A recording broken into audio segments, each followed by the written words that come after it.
All right, Shalom. I want to start off as always by giving all praise and glory unto Yahweh, Bahashem, Yahushai, Bahashem, Chah HaKadosh. That is unto the apostles, the elders, and the bishops of Great Millstone.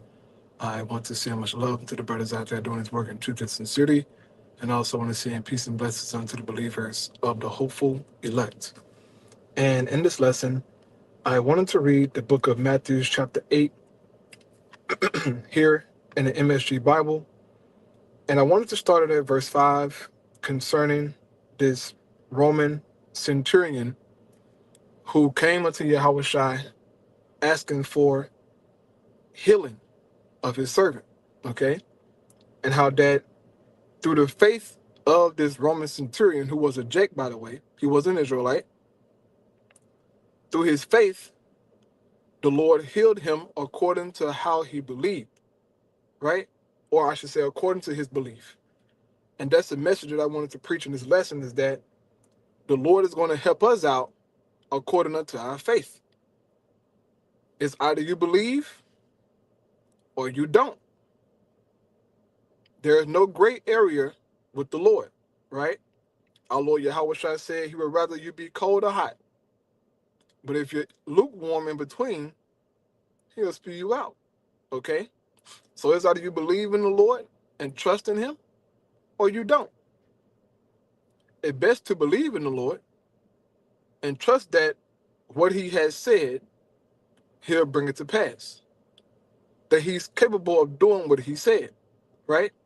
So I want to get this here. I'll try to make it quick. All right, this is Matthew chapter 8 in the MSG Bible, which is the Message Bible. It says, Matthew 8 and verse 5, as Yahushua entered the village of Capernaum, a Roman captain came up in a panic and said, Master, my servant is sick. He can't walk. He's in terrible pain. Now, once again, this Roman captain or centurion, he was an Israelite, okay? Contrary to popular belief, you had Jakes back then, Israelites, who were a part of the Roman army, okay? Rome didn't care who joined their military as long as they pledged allegiance unto Rome, right? Just like America. You got all kind of nationalities of people in the American army.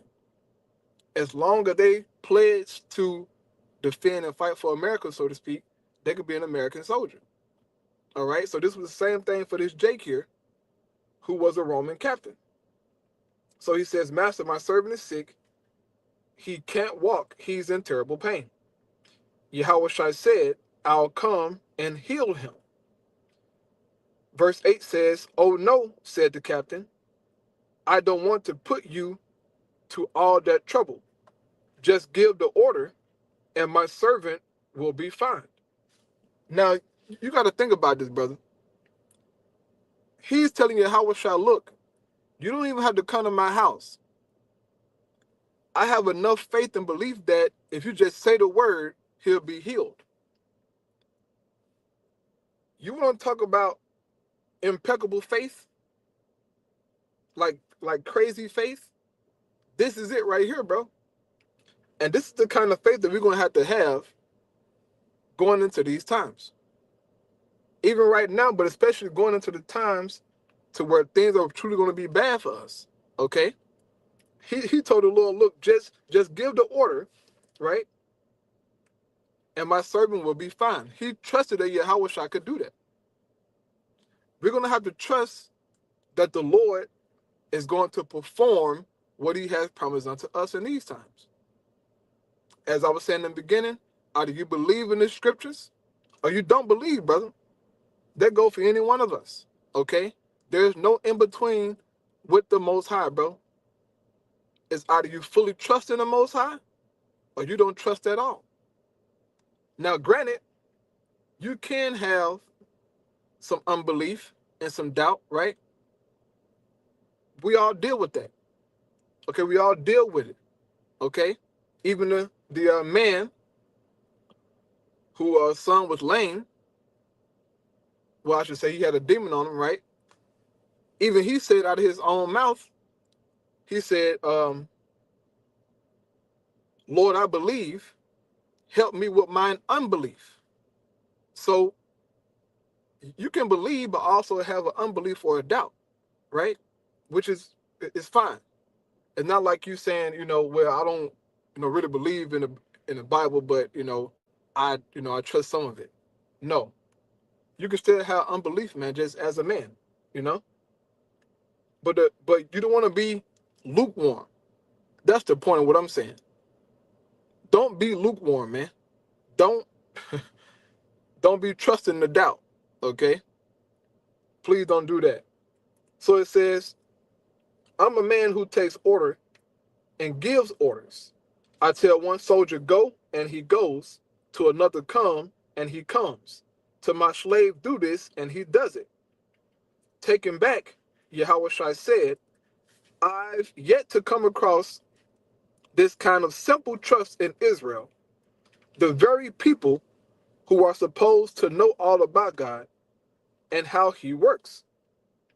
And Yahushua said that to pretty much shame the Jakes who grew up um, in the customs, okay? They knew their heritage, they knew the law, but they lacked faith, okay?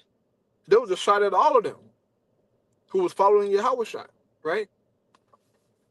And you had this Gentile brother, so to speak, who was clearly living the Roman lifestyle. He had faith, man, okay? It says, this man is the vanguard of many outsiders who will soon be coming from all directions. So that brother, who was a Roman captain, he was a vanguard, man. Pretty much an example, a standard of us coming into the faith, right? Us not growing up, knowing that we're Israelites, not keeping the law, none of these things. But when we heard about Yahushua, we instantly gravitated to it. It instantly made sense unto us, man. So we trusted in it, right? So he was an example of the Gentile brothers and sisters, the Israelite foreigners who will be coming into the faith, right? It says, this man is the vanguard of many outsiders who will soon be coming from all directions, streaming from the east, pouring in from the west, sitting down at the Most High's kingdom banquet alongside Abraham, Isaac, and Jacob. Then those who grew up in the faith, right? Those supposed to know better. It says, then those who grew up in the faith but had no faith will find themselves out in the cold, outsiders to grace, and wondering what happened. And you don't want to be like that, man. You don't want to be an individual who is in the faith but have no faith. That's crazy as hell. But that happens with individuals who come into the faith, but they really don't believe. That was drawn in by, maybe seeing some Israelites rap or seeing Jake out and about, marching or whatever. They did it thinking that, it's a black movement, it's a, family reunion type vibe, not knowing that the Most High requires obedience, man. And for you to truly change. Jake don't want to really change, man. Jake want to stay a nigga, but mix it with some Israelite stuff, okay? When you come into the faith, you're supposed to be a new man. Everything's supposed to change about you, okay? You cannot stay the same person, man. You have to let these scriptures cleanse you out from the inside. As it says in Psalms 119 and verse 9. To cleanse your way, you got to do it by the words of the Lord, man. And it takes time. Okay, you don't just change overnight, right? But it is certain things that you got to cut out, man, in order for you to get better. And your biggest challenge ever in the faith is going to be you, bro. That's your biggest challenge. How can you conquer yourself? Because you got to deal with yourself every day. You got to conquer yourself, man. You got to conquer your desires, man. All right, things in the flesh, things in your mind, you got to say no to it. Sometimes you fall victim to it because we are human. Okay, we are weak sometimes, but you have to fight in order to overcome some of those things, right? Well, as Yahushua say, you got to pray and fast to get rid of certain things about yourself, man. But where I'm at, verse 13 says, then Yahushua turned to the captain and said, go, what you believe could happen has happened. At that moment, his servant became well. I'm going to read that again. He says, what you believed could happen has happened. So he believed that Yahushua could heal his servant. He fully believed it. And so his belief got his servant healed, man. Our belief is going to get us saved out of crazy situations, man, and ultimately into the chariots. But you have to believe that what's written is going to come to pass, bro. That's where it's at. The Most High ain't asking you to be a rocket scientist, okay? Or to climb Mount Everest. He ain't asking all that. He asking you to believe, man. To be obedient, okay? The Lord, look, he is serious about obedience, okay? Matter of fact, Yahushua said it real quick. I'm going to grab it, then I'm going to close out. This is Matthew 7, right?